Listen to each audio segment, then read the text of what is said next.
各位网友，大家好，今天是2020年9月18号，星期五，欢迎大家参加王健每日观察直播1的节目。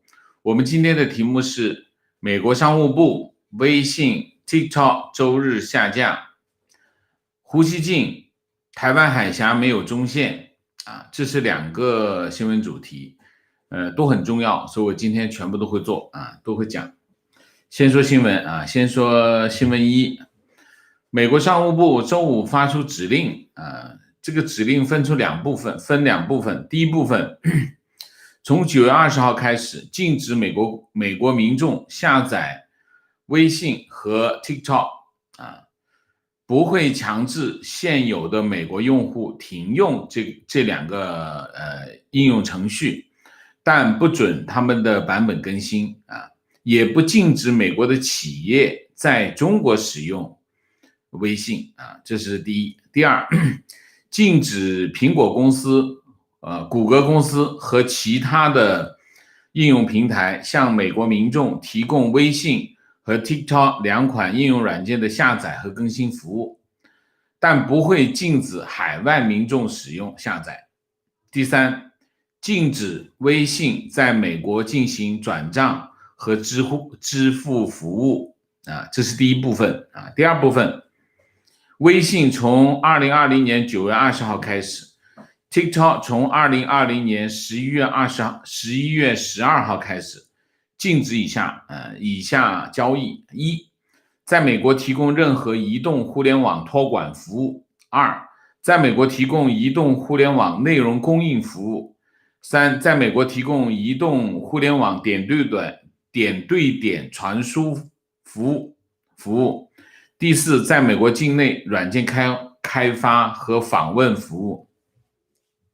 那么如果字节跳动能够在11月12号前达成协议，那么川普总统会取消针对 TikTok 的禁令。美国商务部表示这个指令将会在美国东部时间星期五上午8点45分发布，理论上它应该已经发布了美国商务部长罗斯在书面声明中说，我们采取的重大行动打击中国恶意收集美国公民的个人数据，促进了我们的国家价值观，基于民主规范的规则以及美国法律法规的积极执行。尽管微信和 TikTok 构成的威胁不相同，但是它们是相似的。他们每个人都从用户那里收集大量的数据，包括网络活动、位置数据以及浏览和搜索历史。每个人都是中国居民融合的积极参与者，必须与中共情报部门进行强制性合作。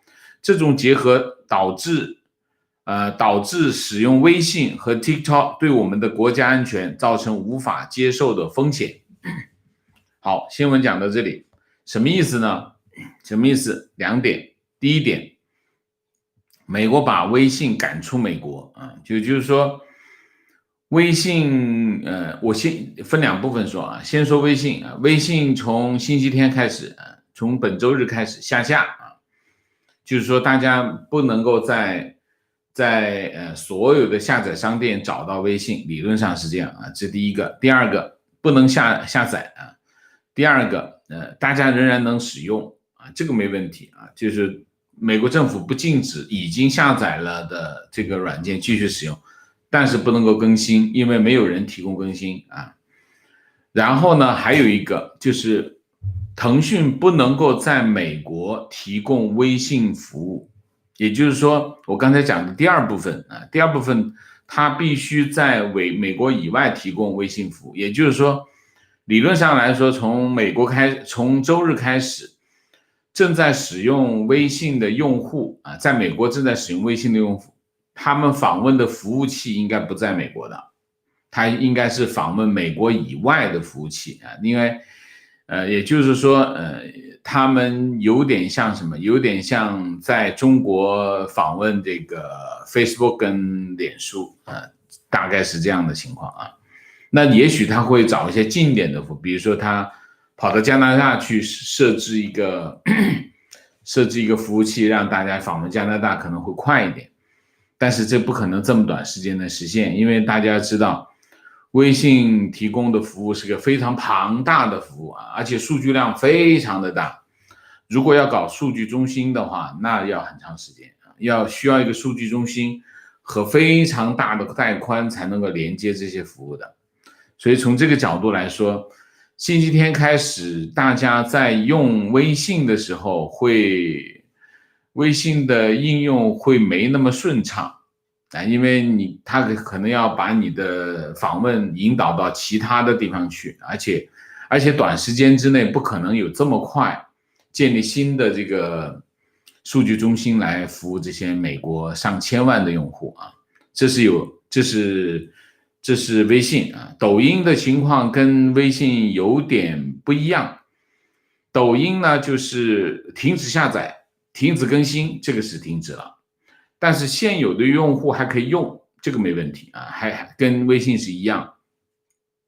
但是呢，它的停止在美国提供服务这件事情会发生到什么时候呢？会发生到11月12号，也就是说现在啊，就是星期天开始，访问 TikTok 的用户仍然是在美国啊，就 TikTok 就是数字跳动仍然在星期天开始仍然在美国提供服务啊，它没有禁止它啊，这件事情会在什么呢？会在大选之后再决定怎么做啊？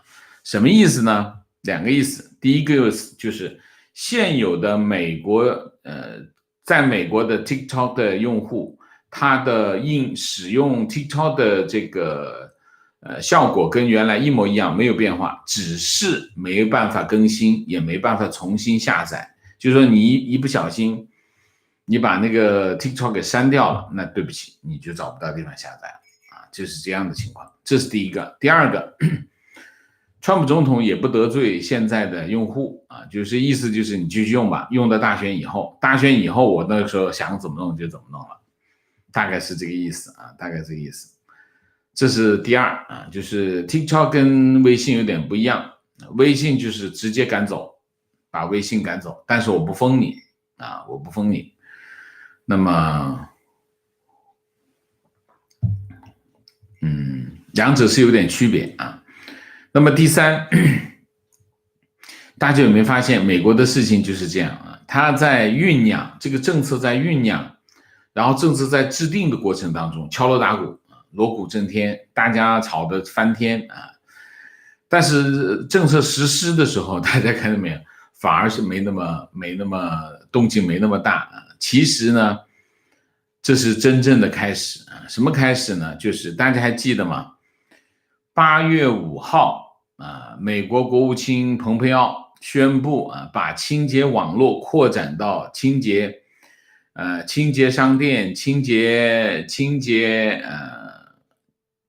运营商、清洁应用程序、清洁云、清洁电缆啊，这是什么？这个是开始啊。今天商务部的这个决定，实际上就是蓬佩奥讲的啊，干净网络运动的一个起点。这5个开始是什么？这5个清洁是意味着什么？意味着数字脱钩，就是美国跟中国的脱钩，其中一个最重要的领域是什么？就是数字领域啊。那么如果在电缆、运营商啊、网络、商店、运营程序啊这5个领域全部跟中国脱钩，那就是数字脱钩。那么美国不仅仅他自己要跟中国进行数字脱钩，他还找他的盟友联合起来进行跟中国数字脱钩。那么如果这场运动推动起来的后果是什么？那么也就是说，中国和美国及其盟友之间将会出现一个什么呢？巨大的数字鸿沟。这个数字鸿沟将中国和西方国家，或者是中国跟美国分开啊。大家知道，中国有很多东西都是从美国来啊。核心的东西是什么？核心的东西当然是很多在创新领域，在互联网领域，在这个数字领域的这个很多的应用。你可以看到啊，中国发生的很多东西都是从美国啊，美国有 Facebook 啊，中国就有微信啊，一个一个啊，美国有 Twitter 啊，中国就有微博啊等等。其实中国跟美国基本上有点像镜像啊。Amazon 就有京东啊，那么这个等等啊，类似大家可以看得很清楚啊。那么如果是随着这个数字鸿沟慢慢的出现，双方的发展在朝着不同的方向走啊，这是一个影响非常大的一件事情啊。好吧，我们今天这个主题就先讲这么多啊，就是说微信和 TikTok 这件事情，标志着数字脱钩的行动啊正式开始啊，这是一个啊。另外一个就讲台湾那边啊，Crutch 就是卡拉奇，美国副国务卿 Crutch 现在正在台湾访问。那么解放军趁着美国航母没有在台湾海峡，就开始加大对台湾的袭扰。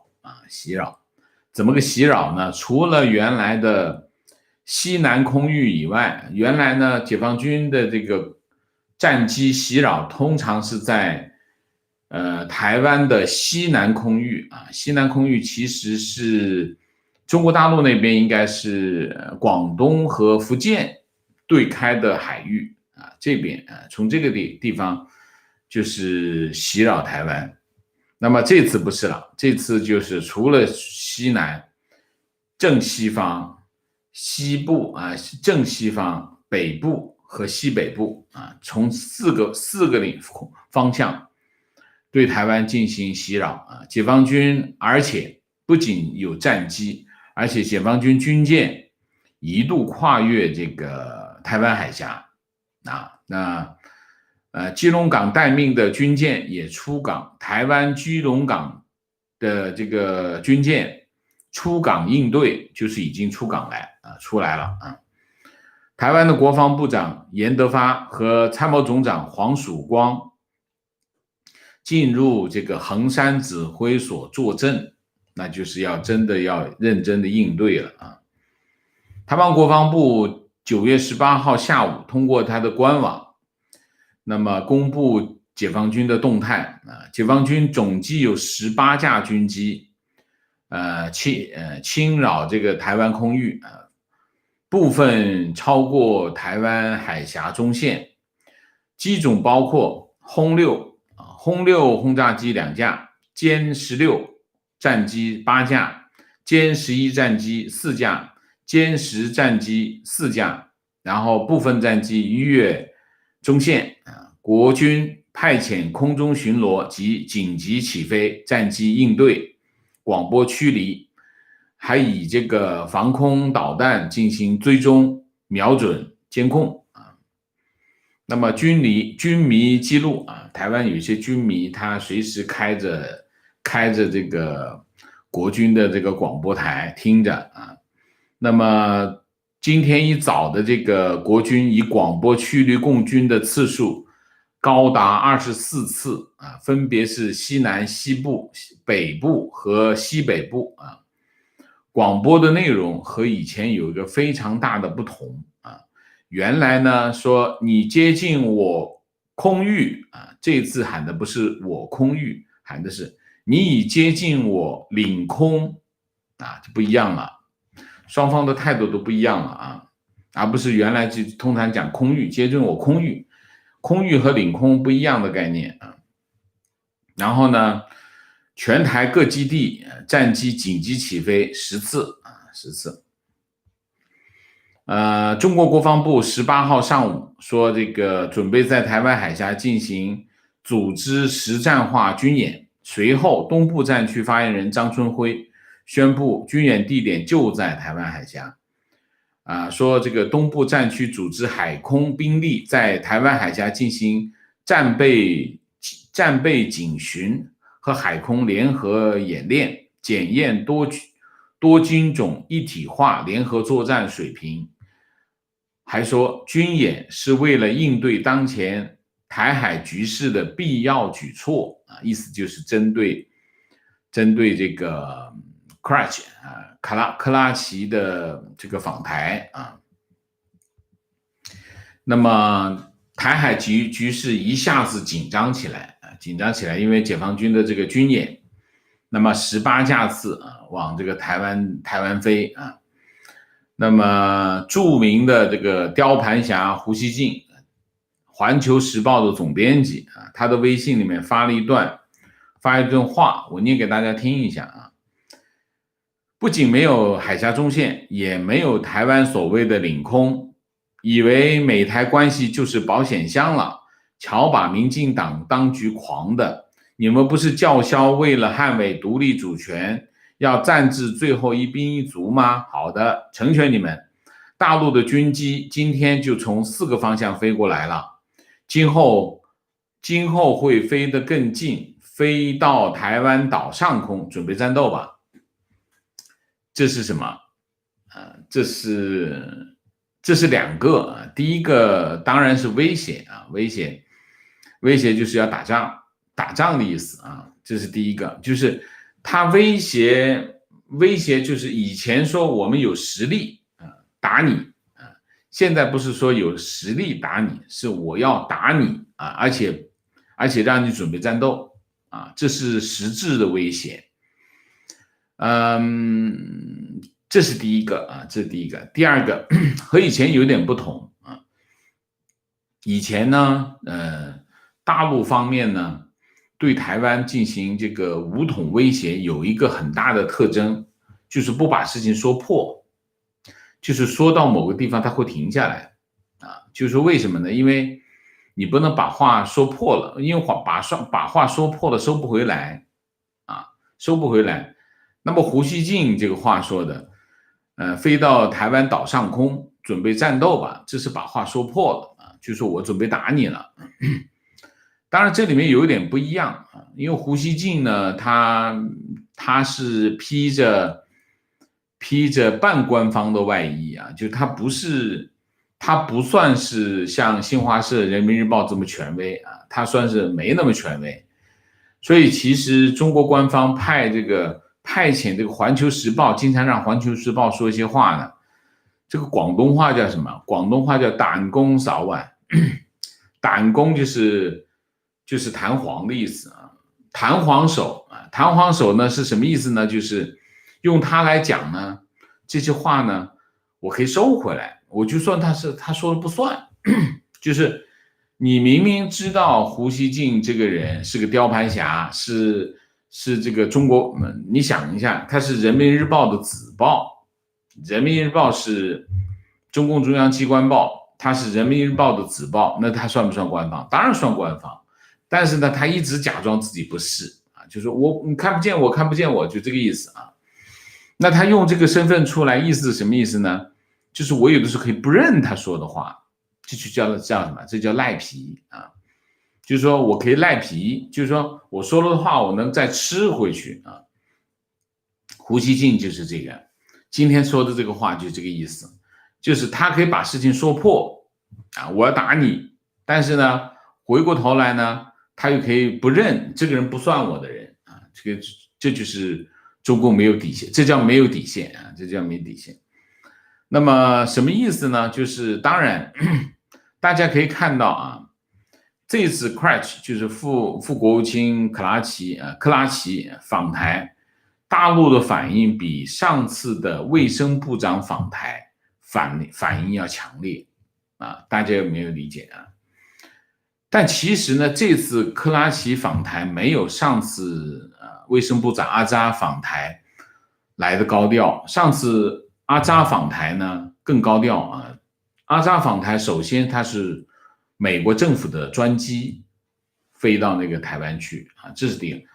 这个 Crash 是没有，会不会级别不到还是怎么回事啊？可能没有，就没有。虽然是美国代表，它是商务包机啊，这是有不同，这个级别也不一样。那个是部长啊，这个是副部长啊，所以级别还不够。当然，美国国务院更敏感，因为他外交部嘛，外交部对外政策嘛，那么他更敏感。但是，作为第一次，就是说，在这个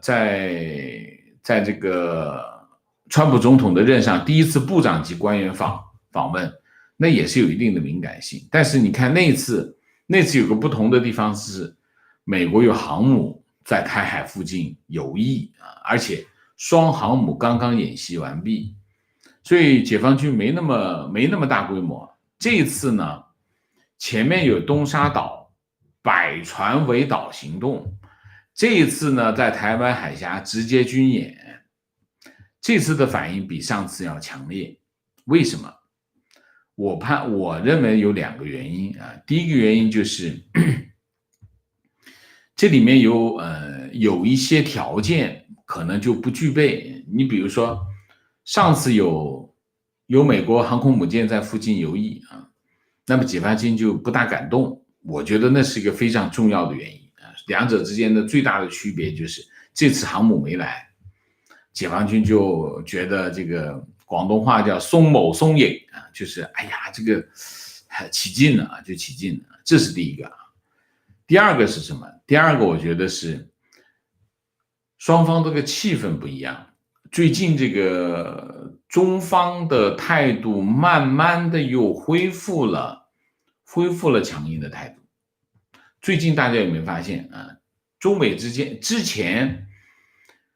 前有一段时间，中国的态度，中国对美的态度是很柔软的啊，很柔软，就基本上就是说好话，说好听的。但是最近中国的态度又开始恢复强硬啊，我觉得跟这个有关系。所以这次就是阿扎美国卫生部长访台的那段期间，8月份的时候，中国方面的态度是很柔软的啊。那么进入9月份开始啊，特别是最近一段时间，中国的态度开始趋于强硬。中间的变化是什么？我觉得中间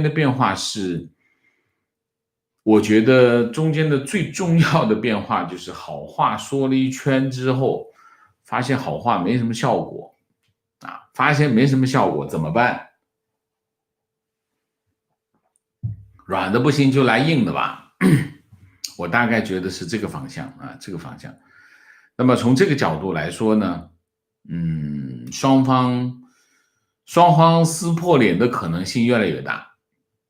就是说双方在很多领域，你可以看哈，有的时候中国更强硬一点，那么你看美国呢就会稍微的往回退一点，但是也不会退太多啊。那么但是你可以看最近中国开始硬一点，美国这边呢就没那么硬，态度没那么硬啊，但是该干的事情全部都在干，没有一样落下的。所以呢，双方有可能在局部出现一个叫什么？局部出现一个短兵相接的这个局势是有可能发生。这跟擦枪走火还不大一样啊，就是说大家可能在某个领域打出火花来，这是有可能啊。为什么？因为实在太多火头了，太多领域在冲突了，这些领域都在发生啊，每天都在发生。所以你可以看到，就是美国在推进政策的过程当中，我们经常有一个习惯啊，什么习惯呢？就是我们的习惯就是，当你制定一个政策啊，然后你就要实施啊。所以我们经常期待的是，我们这件事开始讲，然后呢，我们期待在1周之内这件事该发生了吧？其实不是的。大家可以看到，美国的政策的从酝酿到制定到实施，这个周期真的比我们想象的要长很多。你看我们这个关于微信这件事情，往回翻一下，一个多月前的事情了，现在开始实施，而且它实施的程度还会很慢。你看这次呢，它只是把微信赶走，你不能在美国待着，但是它并不阻止美国用户使用微信，它只是不让你更新而已，它没有一刀切下来。所以你可以看美国的政策跟我们期待的这个周期会完全不同啊，我们大概要做好这样的心理准备，就是美国的政策的酝酿制定到实施，它的周期比我们想象的长，好吧？那我们今天大体上就有其他的就没有什么，我觉得我们今天主题就讲这2个吧，其他就不说了，没什么重要的，这2个更重要啊。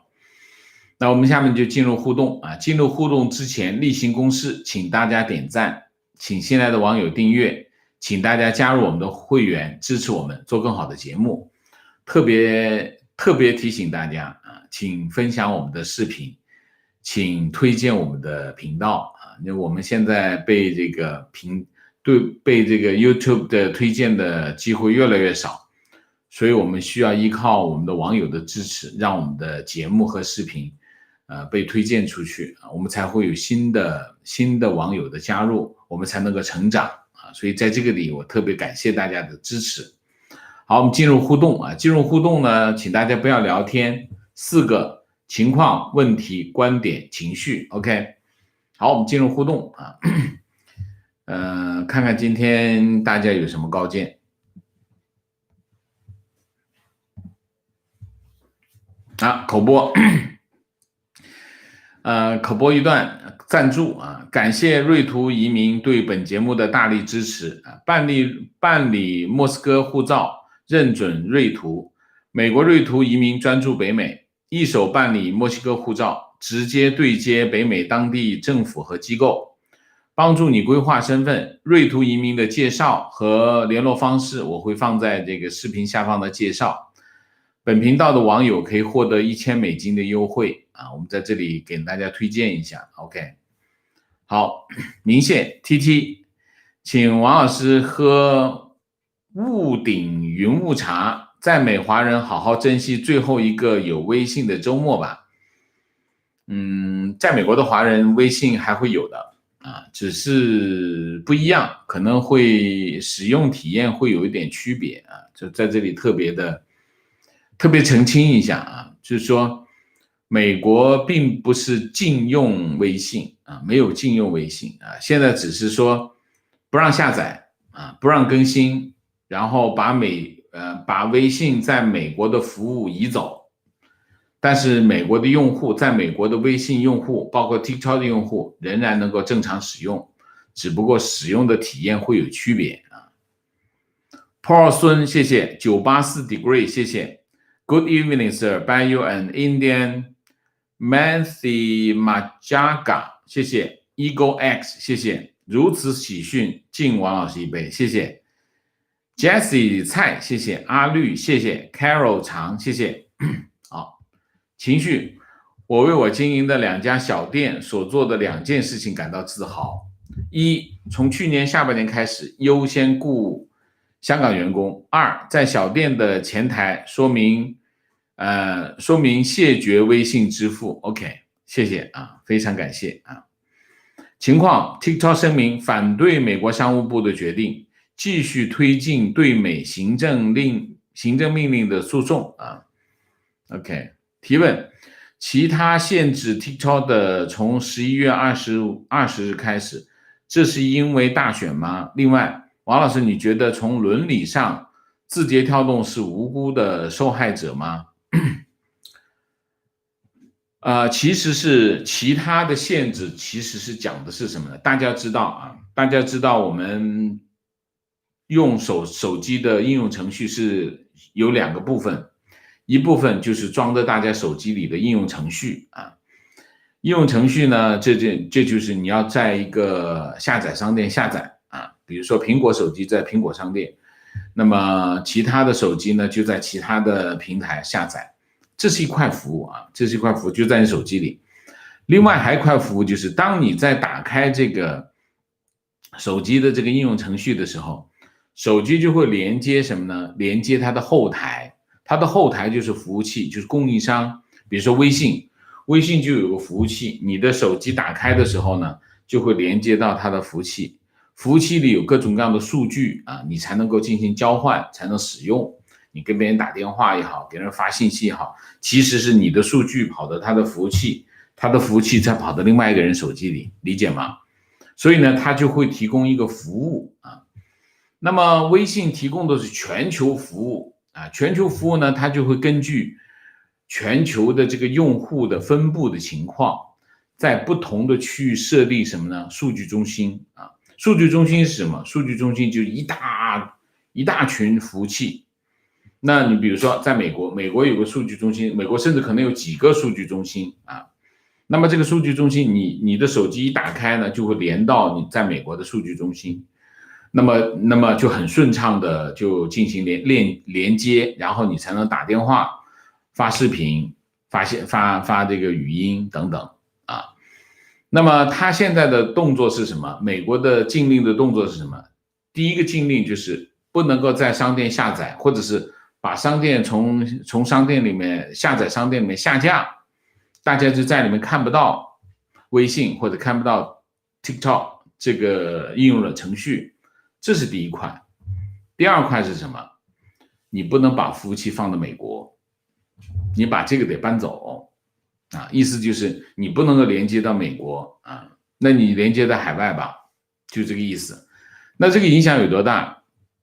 影响应该是蛮大的，因为大家要知道，微信的服务都是大数据量的服务，比如说语音，比如说视频啊，大家视频是数据量是很大的啊。视频的数据量最大，那么你最好是就近啊连接，然后他用服务器再跟其他的服务器连接，这样的话你呢才能够实时的提供这种服务。那么如果他把美国的服务器移走，就是说打开的你的这个微信的时候，你得连到哪儿呢？你可能得连到加拿大去，或者连到中国去。那中间就有很多很多的节点，你通过这些节点都会迟滞一下啊，那你迟滞的节点越多，那你信号就没那么好，就或者你的视频的这个品质就没那么好，它可能会自动把你的这个视频的这个品质降为，这样的可能后面你就看的已经很不舒服了。所以意思是什么意思呢？当他把他的服务从美国移走的时候，那么实际上这个服务呢就会变得没那么好了，就这个意思啊。所以大概是这样，这是第一个。第二个，字节跳动是无辜的受害者嘛？字节跳动一点都不无辜啊。其实呢，中国所有的应用程序，从这个微信到到 QQ 到这个 TikTok 到每日头条等等，基本上所有的中国的这些应用程序都有一个功能，什么功能？就是收集你手机里面信息的个人信息的功能，都有后门，就是通过这个程序通过这些后门收集你的个人信息。那么收集个人信息干什么？第一，他自己拿来用啊，甚至把你的这个通讯录都下载了，都有可能啊，有的真的这么干的啊。这是第一个，就是中国的这些服务商没有底线，侵犯隐私没底线，这是第一条。为什么？因为中国根本没有这个概念，而且他们觉得这是个金矿，使劲挖就好了，这是第一头。另外一头，中国政府有关部门可以要求他们提供相关信息，他不能拒绝。我们之前讲过，中国有两个法，一个是国安法，一个是情报法。这两个情报法规定，中国的所有的公司不能拒绝他要求这方面的配合。所以我不知道他有没有干，但我相信他一定干了。就是你要知道，好的不灵，坏的灵，就是所有坏的他都灵，就这个意思。所以呢，你说字节跳动是无辜的受害者吗？他绝对不无辜，他绝对是个作恶者啊，一定是这样，跑不掉的。不信我们走着瞧。观点 TikTok 是眼球注意力经济的践行者，用算法来控制用户的行为，把用户困在信息茧中，娱乐致死。说严重点就是数字洗脑。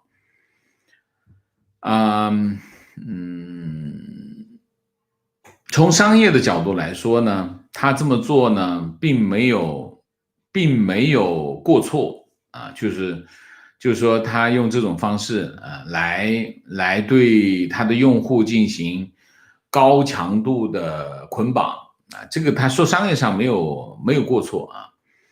我们当然可以从道德上和从其他角度去讨论，但是这个讨论呢，仅仅是讨论啊，他在这个领域并没有过错啊，并没有实际的过错啊，所以我觉得更重要的是什么？最重要的 TikTok 也好，抖音也好，中国的其他的应用程序，包括微信也好，它最重要的是侵犯个人隐私。大家知道这些个人隐私被他侵犯之后，当他能够掌握庞大的数据的时候，这就是情报工作，这是情报工作的基础啊。所以在这个领域呢，我觉得这才是问题的根本核心啊。观点：美国要取缔一个 APP， 还要在乎用户者的感受，和强国比起来，要404一个 APP 就是分分钟的事情啊，那就是独裁者的任性啊。但是你可以看，微信比TikTok 厉害啊，就是说微信的功能更强大。但是 TikTok 有一个情况是什么 ？TikTok 是美国人在用啊，美国人是18岁到24岁的16岁到24岁的用户最多 TikTok 啊，调查显示。所以呢，有选票就不一样。16岁到24岁意味着中间有一大部分人是有选票，所以川普总统在下手的时候，他就要考虑一下，我会不会得罪这些选民。所以 TikTok 和微信有不同的对待，原因就在这里啊。提问：王老师，如此发展下去，美国在国内还有特斯拉啊、迪士尼、GM、GE 等，会不会你做初一，我做15？进行制裁。我觉得呢，中国就应该不会吧。中国现在巴不得美国的企业去中国投资。如果你敢对美国的任何一家公司进行制裁，我觉得那些外资都会跑光吧，那就跑回去呗，那没有别的办法。但是谁的损失大？我觉得中国的损失更大，你说呢？所以我不觉得中国会干这种事情。中国要是干这种事情，那这个决策者绝对脑子不是进水了，那是脑子进屎了啊！如果中国干这种事情，那做这个决策的人就脑子进屎了啊！观点：胡锡进就是共产党的言论马桶，他讲的话就像某些部门不想公开讲，就从他这个马桶排出来。观点：虽然台湾成为目前媒体关注中美关系的一个焦点，但我个人认为，接下来对中美关系如何走向的风向标还有2个：中美第一阶段贸易协议和香港问题。香港问题我同意，就是说，但是香港问题明显的已经在淡化。为什么？大家看哈，中美之间的焦点现在慢慢的转移到台湾问题去了啊。第一阶段协议，我认为啊，第一阶段协议已经被放到一边去了啊，就是说美国的态度很清楚，你要执行就执行，你不执行也就罢了，我就加关税。所以美国的态度就是很简单，我要跟你脱钩。所以第一阶段协议你执行呢，我挺高兴，挺好，你帮我买点东西。你要是不执行的话，就把关税加上去。所以第一阶段协议美国已经不操心了。第二个问题是香港，大家有没有发现，昨天美国的国务卿蓬佩奥见了谁？见了英国外相拉布啊，他们出来开个记者会，啥都没说。大家记住啊，一个记者会上来就是稀里哗啦讲一堆空话，通常是什么？通常是肯定有料啊，这个料是不能讲的。所以他这两个人跑出来讲了一堆大家记者没办法写稿的内容。那应该是美国跟英国之间的协调应该差不多了。为什么这一段时间以来，香港的议题冷下来了？冷下来的原因是因为美国没有行动，英国也没有行动。英国跟美国没有行动的原因，我觉得核心的问题就是美国有它的节奏啊，对中国的节奏，各个领域要采取什么行动，这是一方面。另外一方面，美国必须和英国协调在香港议题上面的行动。那么你要协调，双方首先要理清楚你的立场是什么，你准备干什么，他准备干什么，然后再把双方想干的事情放在一起来对比，看看我的行动会不会对你有影响，你的行动对我有影响，然后再协调一下，我们能不能采取一致的行动。这个是需要时间的，因为双方的进程是不一样的。所以我觉得过去一段时间为什么香港议题冷下来的原因是在这里。那么我觉得这一次拉布访美这个记者会开成这样，我觉得可能讲的就是香港议题。如果他讲的香港议题，那就双方最后见面就是拍板，所有的准备工作一定不会是见面再谈，是所有的准备工作谈完了，见面最后拍板行，就是有一些可能有一两个关键的问题必须当面确认，然后再来动这件事情，我估计是这样子。所以拉布访美是一个很敏感的时间节点，大概是这样。所以我觉得下一阶段可能又会回到热点，又会回到香港。你看美国的方法是在每个议题上推到一定的程度就不推了，就推另外一个啊，基本上是这样啊。那么台湾这边议题推到现在这个程度，可能他就又会推一下香港议题，又会推一下新疆议题等等，大体上是这样啊。第一阶段协议我觉得不会成为焦点了，可能下一阶段就是香港台湾啊，香港台湾啊。情况，今天森喜朗访台，为首相菅义伟带口信，当面向蔡英文总统说，日本菅首相期待与台湾蔡总统通电话。OK， 观点，大陆一定不会主动挑起两岸战争，因为中共所有的出发点都是政权，两岸是分治，大陆政权越容易统一内部思想，奴役人民，毕竟政权的稳固是第一位的。如果政权稳固，更不可能会寻找战争以影响政权。再者，习近平通过拉动部队演习，才能不断的提拔军中亲信。OK， 现在我觉得所谓的演习其实就是威胁啊，就是说，解放军做出的一系列的动作啊，是对台湾的威胁。动武这件事情呢，我觉得你必须要有依据啊，叫师出有名。师出有名，师就是部队，军队叫师啊。师出有名，你派部队去打别人，攻击别人，你必须要有一个名义，要有一个理由啊。就中国人讲师出有名，就名不正言不顺啊。那么好，那你要攻击台湾啊，武统台湾，那你肯定要有一个理由。理由是什么呢？中共自己讲得很清楚，你要是搞台独，我就打你。那你现在台湾没有台独啊，台湾还是中华民国啊，维持现状啊。所以实际上我觉得，其实你从过去一段时间的民调，你可以看得很清楚，解放军在台湾海峡的这个威胁行动，被台湾民众看成什么呢？一种政治上的宣示，只是政治宣示而已，而且知道他不会来，所以基本上就是这样。所以你可以看解放军的这个行动呢，他会越来越过分。因为他不更过分的话呢，他没办法让对方理解他的意图，政治意图。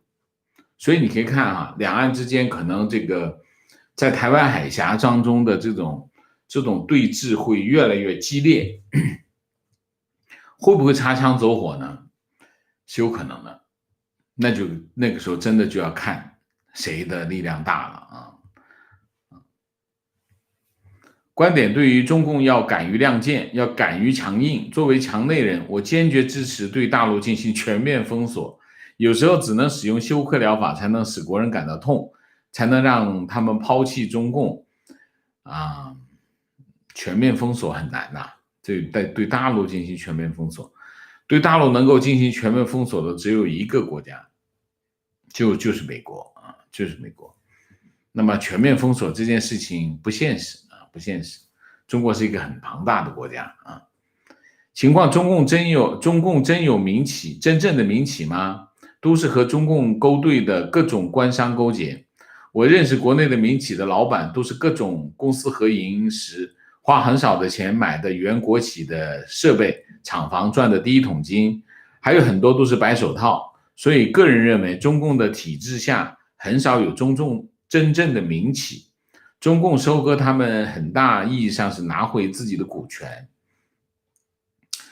有2点，第一点，中国一定有民企啊，有很多从一个小餐厅成长起来的大餐厅啊。那么你说的这种情况有没有？有啊，但是我觉得这个角度不是你讲的这个角度啊。第一个，中国有真正的民企，这毫无疑问啊。中共并没有那么多厂房跟机器让别人去收购啊。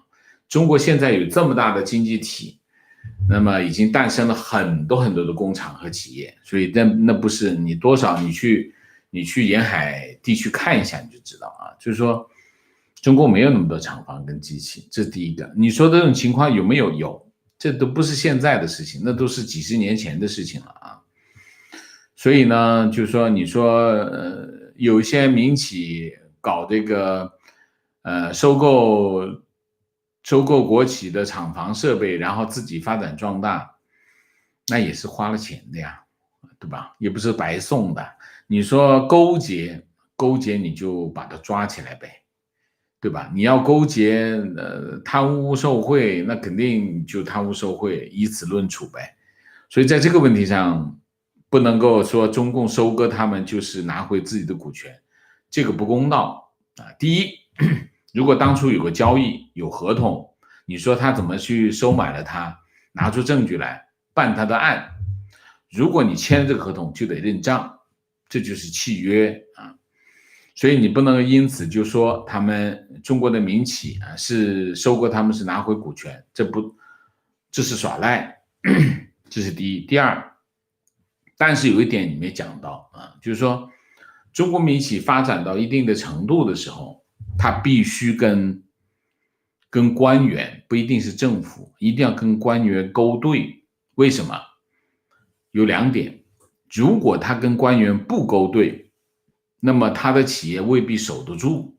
就说官员会和其他的人勾兑，然后把他的企业夺走，这种事情经常发生，尤其是在北方。南方好点，北方就更厉害。你比如说像重庆啊，重庆黑打黑打就是干什么？就是做这个动作，政府把它拿走，政府安排自己人把它拿走，等等啊，等等，就是叫黑打。这种事情是经常发生的，这是第一件事。第二件事情，一个企业在中国要做大做强，成长起来，你必须跟政府官员勾兑。为什么？因为政府掌握了市场大部分的资源，你要在这个市场上长得足够大，你必须跟政府勾兑，你才能拿到这些资源，你才能成长，就是2个原因。所以实际上呢，你看民营企业，它没有办法，它必须和政府或者是政府官员进行勾兑，它才能够成长起来。但是尽管如此，政府也没有权利去收割他们。为什么？他自己的权利啊，那是他的财产啊，你凭什么去收割他们？所以在这个问题上，我认为第一，中国有真正的民企，第二，民企他们的生存环境很恶劣。第三，政府没有权利去收割他们。OK， 情况最近墙内新闻总是报道进口商品检测出新冠病毒，一来可以甩锅，二来可以减少进口商品，节省外汇，内循环。观点，在美加与西欧国家做任何生意都有社会责任， TikTok 的做法是有过错的，就好像食品如果用致癌的产品一样，政府必须介入，必须禁止。 OK， 观点，其实微信、头条等之类的 APP 只是洗那些没能力看到墙外风景的人的脑。如果你是明白清醒的，当你看到那些宣传和新闻时，你就会更加清楚地看清他们的嘴脸，还会感受到他们的无知和可笑。大家只当娱乐就好了，毕竟我们不是 CCP， 我们允许人说话和狗叫的。OK， 提问，法国媒体也报道 TikTok 在美国被禁，但是法国专家的看法比较中立，因为美国人通过 Facebook、YouTube、Twitter 也在许多年内搜集了无数法国人的隐私和使用这些美国 APP 的习惯。我觉得这话没有错，比如我的推特账号推荐给我的都是反共人士的推文，我的使用习惯也的确被推特所掌握。好，网友回答， Facebook 和 TikTok 相同的地方是两者都掌握用户大量信息，不同的地方是 TikTok 有法律上的责任把信息提供给中共，而美国想从 FBI 拿数据必须有合法的原因，通过法院。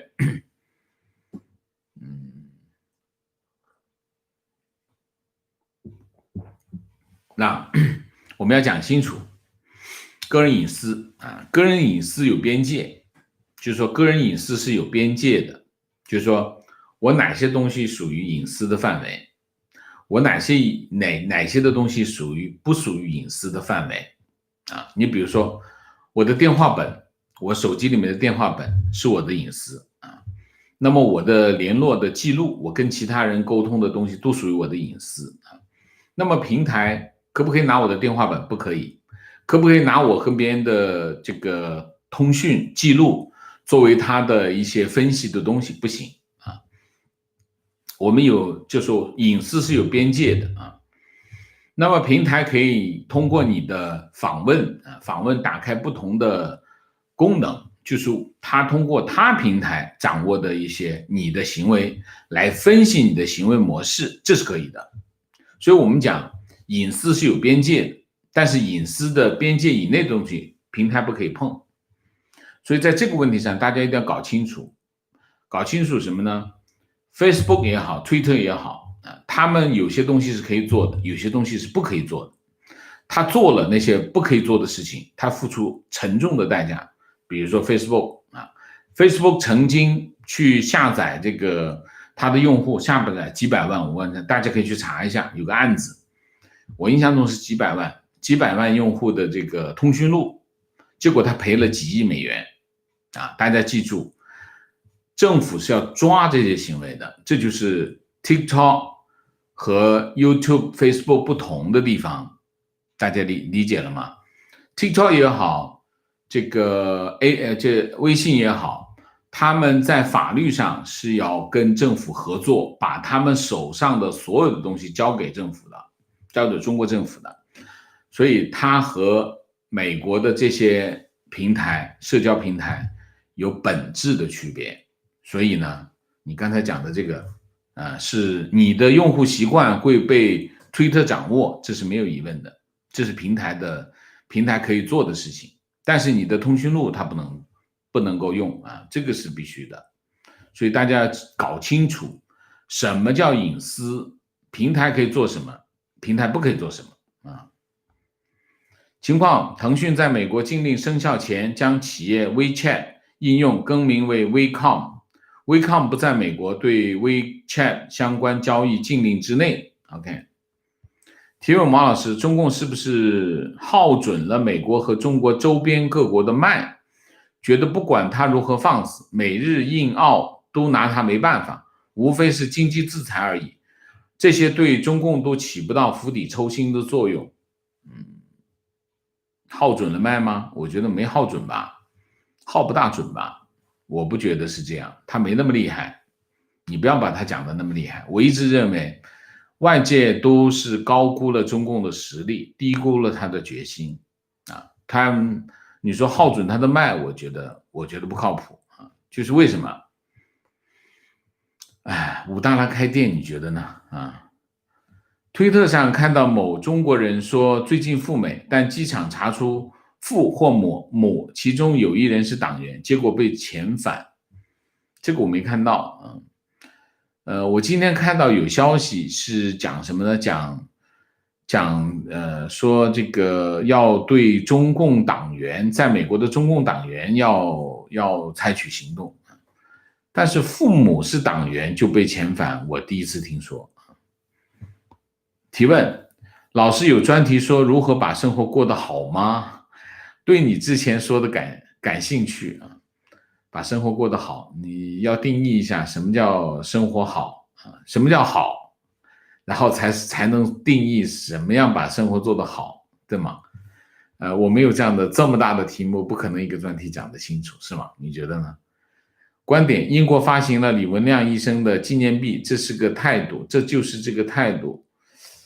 我看了那个，我在推特上也看到了啊，那应该不是李文亮医生，那是个误判啊。观点：两款软件不同待遇啊 ，TikTok 白人用户多，而微信大部分都是华人用户。我支持川普的行动，但是心里感觉到不太舒服啊。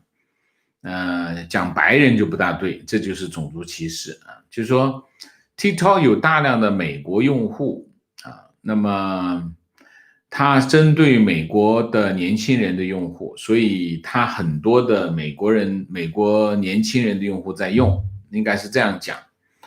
那么微信是华人在用，这没错啊，没错。但是我不希望你把白人跟华人对立起来啊，因为这个不公平，这不完全是。我认为川普总统在这件事情上是有他个人的因素，就是 TikTok 我刚才讲过了 ，TikTok 要把这件事情放到11月12号再去定，那么意味着他至少他有一部分选民是不会受到影响啊。这有没有影响？有没有个人因素？有的啊，我一开始就讲了。情况都是推送，但算法不同。FB 油管的推送是根据你的使用习惯，但 TT 和微信的推送，即使你只看个玩乐，当你刷10几个视频的时候，它就会给你植入一个中共的宣传片，长此以往，全以潜移默化。观点：把冒黑烟的大船改个外壳当成航空母舰的人是什么心态？这跟买个小汽车把外壳改成法拉利是一样的，是在自嗨什么的，又跑不动。更可恶的是，军队的船舰也是这样欺上瞒下，是什么心态？中国军人的生命不值钱嘛？就像当年派去打韩战的军人一样，用夏天的装备去冰天雪地打仗，只能当炮灰。6月中印冲突，土共不敢公布有军人牺牲，直到现在终于承认有军人牺牲。当土共的私人军队真的很可悲。印度阵亡的是由总理逐一宣读名字，追赠烈士。观点：最近2天，习提出民营企业参与统战工作的说法，等于是主动向全世界证明，在中国的民营企业和国企一样需要警惕。这和中国发展大飞机计划一样，因为中共高调提倡军民融合，导致西方对这个大飞机项目的限制和警惕，不打自招。OK， 观点：抖音之所以不愿意出售源代码，是怕自己监控上传隐私的代码暴露了，等于是被别人抓到证据，所以抖音注定不会出售。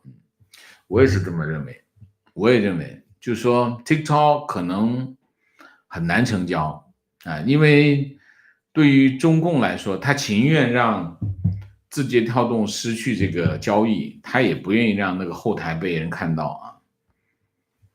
提问：美国人真的为了个应用而改变投票给哪个总统吗？感觉普世价值教育成长的年轻人不太可能这么任性。也不一定哦，也不一定哦，这个不好说，因为什么？大家要知道，我们很多网友，当有人说要禁止使用微信的时候，很多网友是很激烈的因为什么？因为他在上面有很多东西所以他不愿意停止。抖音也是一样有些用户他在抖音上有很多很多的资料，如果你禁掉了他等于那些东西就没有了，甚至他的原来的 connection 就没有了。所以这个我觉得大家不能够小看说它只是一个应用程序而已，不是的。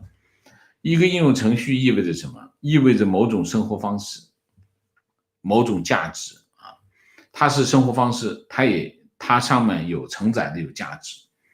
所以如果总统把这个应用程序禁掉，那他会得罪人的，而且他不能够评估这种得罪这种伤害会产生多严重的后果，他评估不了，因为无法预测，所以这是有风险的。对于一个总统候选人来说，他完全可以把这件事情推到后面去决定嘛，他为什么要现在决定？所以我认为是中间是有想法的提问，昨晚请王老师分析了孩子高中留学和大学留学的利弊。王老师讲的非常有道理，我们受益匪浅，觉得还是大学才去留学比较合适。但是又有一个担忧，就是怕中共很快闭关锁国，等孩子5年后高中毕业想出去没法走了，像49年那样。王老师能帮我们再分析一下可能性吗？5年以后真的很难说5年以后真的很难说。你想一下，现在是9月份，去年的这个时候，今天是10几号？今天是18号。我印象中去年的9月份，中美贸易战正式开打，1年时间，你看一下，就这1年时间发生了多大的变化，中美之间的关系已经变成这个样子，看都没法看了。然后中国的形势你看变成什么样子了，你看也没法看了。所以5年再往后再走5年不好说真的不好说。所以我觉得你要把这个因素考虑进去，就是5年时间可能太久了。5年之间我觉得现在没有人能够预判2年之后会是什么样子，1年之后都很难说好吗？观点，有些网友谈到家人是粉红很难交流，我的建议是不要直接谈政治，先谈日常的假新闻。基本上微信上被人转发的所有的新闻都是假的，你一条一条的去辟谣，等家人习惯性怀疑看到新闻时，你再逐渐的谈国内政治新闻。可以先谈国外，因为你在本地再慢慢谈国内很有策略，很好。情况，推特故事里那个人给身为共产党员的父母办亲属移民被拒绝，父母改持旅游签证入境时被遣返。OK， 推特故事那个是身为共产党员的父母办亲属移民被拒绝，改持旅游签证入境被遣返。OK， 不是他的父母，是他在办移民。他父母是共产党员，办移民被拒绝，持旅游签被遣返那就开始了，那这件事情就开始了。明线 John Snow 谢谢，陈刚谢谢，打赏支持实实在在谢谢，米卡卡谢谢，雪团 Snowball 谢谢，先请咖啡之后回来听录播，谢谢你，鱼滋滋滋谢谢，值得庆祝，赞一个赞一个赞一个。也谢谢王婶每天第一时间带来新鲜的时事分析。上海谢谢 Daniel 梁谢谢，王老师早晨加油。 Ada 梁谢谢，姥姥王谢谢，感谢王先生精辟的分析，逻辑思维每天带领我们充实精神食粮。代表网友请你吃烤乳猪，哎呀太好了， NA 谢谢 Leonardo 谢谢。好，我们今天的节目就到这里，感谢大家的参与，我们下个节目再见。再见之前，请大家点赞，请新来的网友订阅，请大家加入我们的会员，支持我们做更好的节目，做更好的自己。谢谢大家，请大家分享我们的视频和我们的频道，谢谢。